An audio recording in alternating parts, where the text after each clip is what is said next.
This is the project I've been working on for the last few weeks. It is a CNC machine that is a computer numeric controlled machine which is used to precisely cut parts out of materials such as wood, plastic, and aluminum.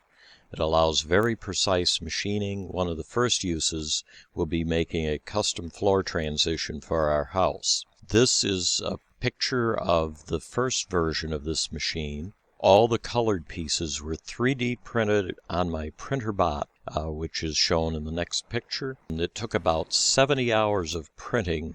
The rails are electrical conduit. Our quality control inspector gave the paw print of approval during the initial frame build. I used an old computer power supply modified slightly, and the orange box contains a microcontroller and the stepper motor driver and hardware. There is an overhead view of version 2, a back corner view, the new version 2 center gantry, and the center top with the stepper motor which drives the up and down motion. Then the pen holder that I designed for doing some calibration testing. And then finally the DeWalt router that's going to replace the pen for actual cutting.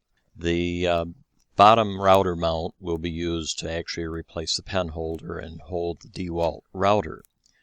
In the video, I'm issuing commands by the computer to send the gantry to the 00 starting point in the corner.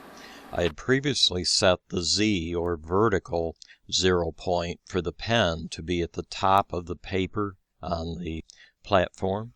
There's a quick sweep view of the CNC machine, and finally we're going to draw 3 test shapes to verify the calibration and precision. It's a 100mm rounded corner square, a polygon shape inside the square, and a star inside the square with the points touching the sides of the square. When the router is installed, these kinds of shapes would be cut out perfectly via the computer and would be very repeatable.